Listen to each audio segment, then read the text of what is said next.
The following program is intended for mature audiences. A democratic republic of sports. The Sportsocracy with ESPN Asheville hosts Tank Spencer and Jeremy Greene. Welcome back into the Sportsocracy. I'm Tank Spencer. Jeremy Greene is alongside, and we continue with our 2022 post-Senior Bowl 7-round mock drafts. The Dallas Cowboys have had a lot of changes. Well, they expected a lot of changes, and then the changes didn't happen. The coaching staff is back in full effect. Well, they're both sitting around waiting to take Mike McCarthy's job a year from now. Right. One of them, or Sean Payton. Who knows where this is all going to go. But the Dallas Cowboys, hoping that they can, finally pay off on what we've all expected from them for the last few years, and picking at number 24 overall in the first round, have a chance to add to the defense. There's been this narrative that Trayvon Diggs was like this shutdown corner, and it's just not true. Yeah, he's a very good ball hawk, and to me, he's a very good two. They need a number one corner. And in my 2022 7-round mock draft, they get one in Roger McCreary out of Auburn. 6 foot tall, 189 pounds. The guy, he's pretty fast. He's rangy. He gets involved. He gets his hands involved a lot. He's a very fluid corner. Good hips. Good. All the height, weight, speed things are fantastic. He's not a track star by any stretch of the imagination, but he's very, very good in man. Very good in press. Very good cover corner. Doesn't provide much in terms of run support, but he can do it. He can tackle. Just he's not a high level tackler. I think he needs to get bigger. 190 pounds is going to be tough for him to play corner the way he plays in the NFL. But if Dallas were to do this, that would give them a combination of Trayvon Diggs and Roger McCreary moving forward that I think is good enough to deal with practically any team in the NFL. In the second round, it's 56 overall. You got him taking Drake Jackson, big number 99 from USC. A lot of people will see this guy here and go, how did he fall this far? Well, because there's some tape that's really unsettling with him. Now, I do have to say that one of my favorite narratives in all of Draft'em is USC players had, while Clay Helton was there, very talented players would go there, get better, but it wouldn't manifest itself on the field. Then they go to the NFL and they blow up. See Michael Pittman, Amon-Ra St. Brown, et cetera, et cetera, et cetera. Drake Jackson fits that for me. To me, I've heard a lot of talk about Dallas potentially moving on from DeMarcus Lawrence this offseason. Whether you do that or not, he would fit nicely on the other side of DeMarcus Lawrence or as a replacement. He's going to be a high-end pass rusher off the jump. Little bit of a liability against the run, may not be able to be a 3-down lineman right off the bat. But I look at the way Dan Quinn plays defense. You got Micah Parsons on the other side. This is a piece that if you were able to procure him at the end of the second round, that's about as good as you could ask for. Some inconsistent effort, just the burst plays, first-round pick, no doubt. But then there's extended periods of time, full quarters, halves, where you just go, where the hell did he go? And that's unsettling, and to me, that's the reason I think he's going to fall, because the scouts are going to get involved, and the plays where he's not in it, he was irrelevant. And that can be kind of a problem. I do think this guy could stand up if you really wanted him to. He's that athletic, 6'4", 250 pounds, and he's going to run about a 4.5. So athletic freak of nature, needs to get better tackling, needs to get better against the run, but very good pass rusher. In the third round, pick 88 overall, Yusuf Corker, safety out of Kentucky. What can he bring to the Cowboys? Hey, you remember Keanu Neal? You remember how well he played for the Cowboys this year? Yeah. Well, he's a free agent, and I don't think you're getting a hometown discount on him, so you replace him with a guy that looks exactly like him. Yusuf Corker can come in and do all the Keanu Neal things right off the jump. He's not as good of a tackler, but I think he's a better coverage guy. Probably going to have to get a little thicker to do that, 6 foot, 205. Somewhere in the mid 4.5s, not blinding speed, not crazy athletic. Biggest drawback on him is that he can get washed out a little bit against the run. The way to mitigate that is to put him behind Micah Parsons, DeMarcus Lawrence, Randy Gregory, Drake Jackson, and the slew of other pieces that Dallas has. Then he can be more of a in the box enforcer, can drop if he needs to, could improve his technique tackling.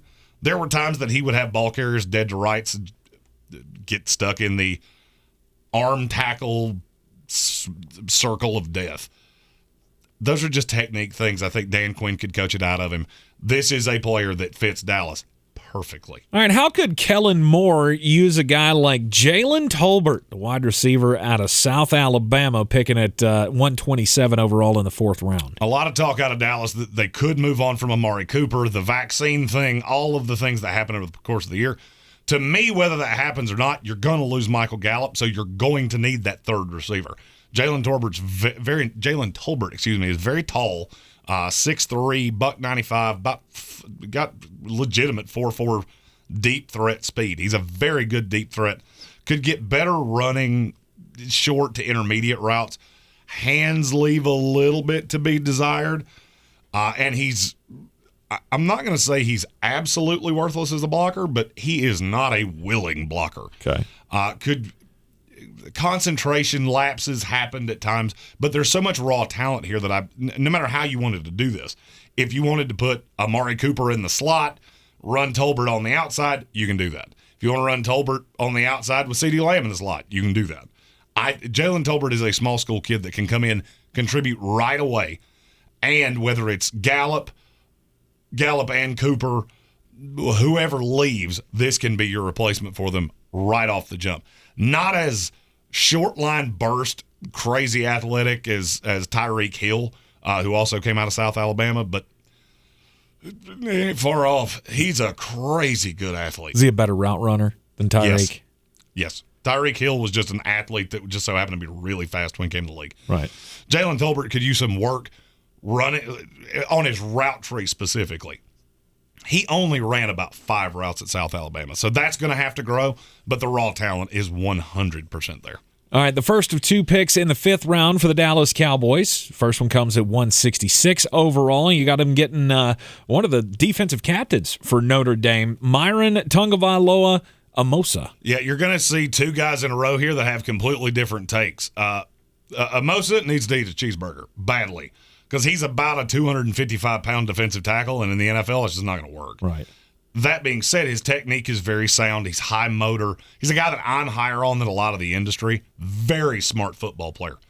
He's just going to have to grow into his body, probably a year away from being any kind of contributor. But if you can bulk him up, keep the short area quickness, the quick twitch, can be a very good defensive tackle in this league, part of a rotation. Don't think he's ever a 3-down player, but he can be high level in short doses. Very raw. He's very raw, but he's got an unbelievably good motor.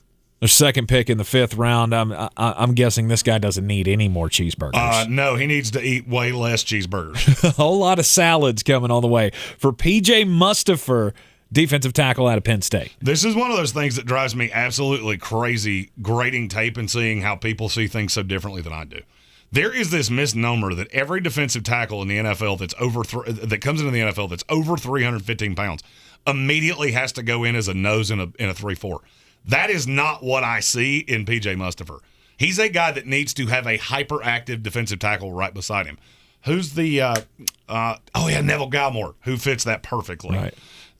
I think those two could complement each other to such a point because they do such different things.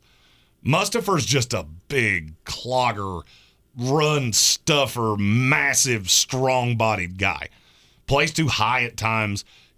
Fundamentally needs a lot of work. But there are not many guys in this world that are 6'4", 325 that are, I'm not going to say as athletic because he doesn't blow you away athletically. He just blows you away in what he can do. I do not see him as a 3-4 nose tackle. I've seen that a slew of times, and I just don't get it. He doesn't have that violent streak. He needs another space eater next to him. He can occupy 2 blocks, but he needs somebody that can one-on-one there's 1-3-4 defense in the league that would work with P.J. Mustafer, and it's the Rams with Aaron Donald because he's so hyperactive next to him. If he winds up one-on-one, he's going to eat the lunchbox whoever he's up against. In a 4-3, you don't have all of those assignment gap bullshits. that's exactly where P.J. Mustafer is going to be his best. I think he can come in and play right away, first down, run stuffer kind of guy, try to build the role. Like I said, I don't know that he'll ever be a 3-down guy. He's kind of like a Mosa in that vein, but having this level of defensive rotation, you're always going to be a problem in the front four. Currently, Dallas's last pick of the 2022 NFL Draft comes in at number 200 overall in the 6th round, and you got him taking Derrick Diese Jr., whose daddy played in the NFL, the tight end out of San Jose State. Dad was a high-level offensive lineman, one of the best of the 90s, a name very familiar to Dallas Cowboy fans. Right. This is a pair him with Dalton Schultz kind of player. He's very athletic, but he's very slight. The biggest drawback on Derrick Diese Jr. is he's not a great blocker. He has very soft hands, very agile. Problem is he plays at about 230, which is not tight end sized in the NFL. With the additions that I think are going to happen in the offseason, you're going to need a second tight end, and I do believe he can be that right off the jump. Most of the things that I can ding him on come from the fact he needs a year in an NFL strength and conditioning program to get his body right. He's basically a wide receiver right now. Yes, he's listed as a tight end, and yes, he would be the best blocking receiver in this draft. But he's basically a wide receiver that just so happens to line up as a tight end. He's too thin. But you get the bulk up. To me, if he could play at 255, he could be one of the steals of this draft. Shoo, 6'4", 255. That'd be a guy I wouldn't want to mess with. That's, by the way, exactly how big I am.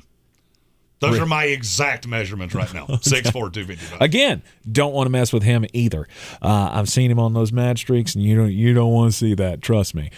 This will be a very good draft for the Dallas Cowboys, starting with Roger McCreary, getting Drake Jackson, a couple of integral pieces that they could have to build on the success that hopefully Mike McCarthy will see in this next season, or else he could be looking for another job. 2022 post-Senior Bowl 7-round mock draft for the Dallas Cowboys is in the book. Don't forget to hit that subscribe button. Share this out with your friends as well. We'll be doing all of the NFL teams throughout the Draftmas season. If you have questions, complaints, liked it, hated it, or you would like to hear my take on a player with your team, feel free to comment those in the comment section. I answer those every day, and they all come from me. Now, if you ask me about some D3 low-level guy, might have to make a call. I only grade 500 prospects. So if you haven't seen him on anybody's board, might need to give me an extra hour so I can make a phone call. But happy to answer all those. Love interacting with you, and thank you for watching the 2022 Post-Senior Bowl 7-round mock draft for the Dallas Cowboys. I'm Tank Spencer. He's Jeremy Greene, and we will see you next time.